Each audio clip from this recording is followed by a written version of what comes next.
we are on board Ariel Clipper Ventures training yacht. It's Sunday, August the 9th, 2009, and it's the start of the Rolex Fastnet 2009 race. We have a crew of 11 people on board. Been through lots of training together and qualifying races, and now we're here at the start line. And Nick, it's great to have you on board. Thank you, sir. We've worked hard for this. It's a big day for all of us. It's going to be a great race, and we can enjoy ourselves. I'm so much looking forward to this race. I so much need to do it, just to get it out of my system and move on. I can move on when I've got around that rock.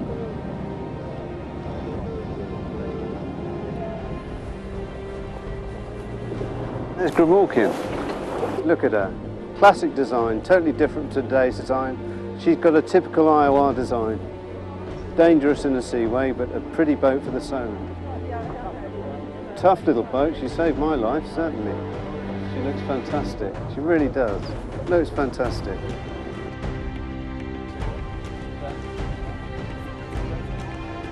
Four, three, two, start.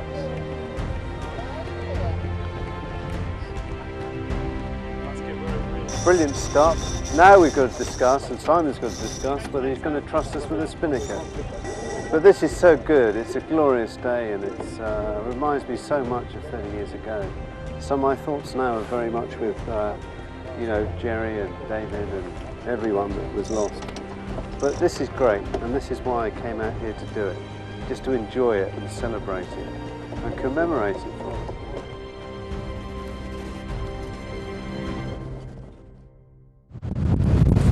It's Monday, the 10th of August. 2009, 30 years after, and I guess it's blowing about a top end of force 4, force 5 now. We've reefed down to number 2 Yankee staysail with one reef in the mainsail, and she's very comfortable. Emily's on the helm. We're doing about 8.5 knots. Our closest competitor is about 500 yards up that way, but we're going to catch her by the time we go around the point. This time 30 years ago, the wind was in the other direction. We had spinnakers up, and we were surfing down waves and doing about 10 to 12 knots.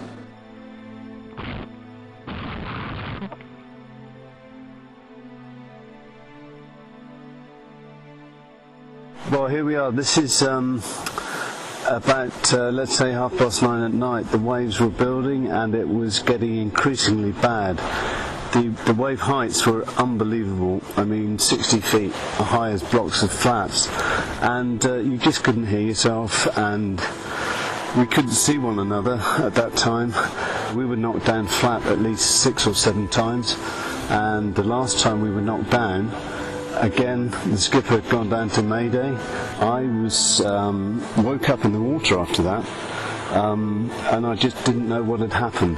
Now, I do know that Matthew Sheehan, David Wheeler and Mike Doyle had actually left in the life raft, leaving me alone.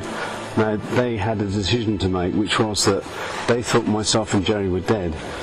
I stayed on the boat bailing, using Jerry as a sort of conduit for my anger and also some inspiration, until 12 hours later, round about 12 hours later, I was picked up by a Royal Naval Sea King, which I saw coming over the horizon. And then a crewman landed bang on the coach roof here, slap bang on top of it. He then winched Jerry first. He described me as being catatonic. I was cold, hypothermic. My first request was to get my passport. I was totally out of my head.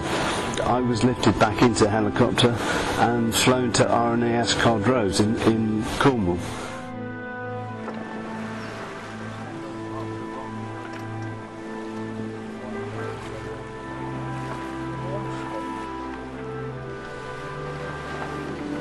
I promised myself one day I'd do this. Now's the time.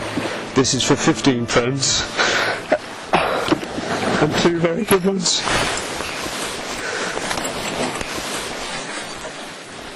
God bless them, and may their souls rest in peace. Jerry and David.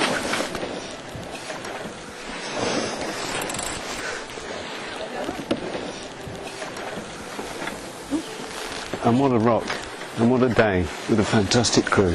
Thank you very much.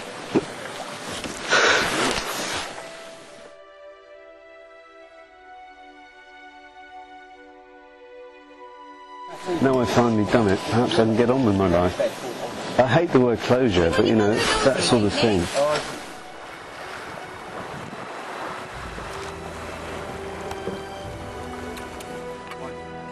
Beginning of the last watch, fulfilment of a dream with Fastnet, something I've been wanting to do since I'm 7 years old. It was an amazing experience, harder than I expected, but done with a bunch of great guys. Land's End is over there, the southwesternmost part of Great Britain, and we've got about 75 miles to Plymouth, the finish, where we finish up the breakwater. I feel amazing. I'm tired, but I feel incredibly fulfilled. I can now underline what's gone before and move on with things. I can go forward.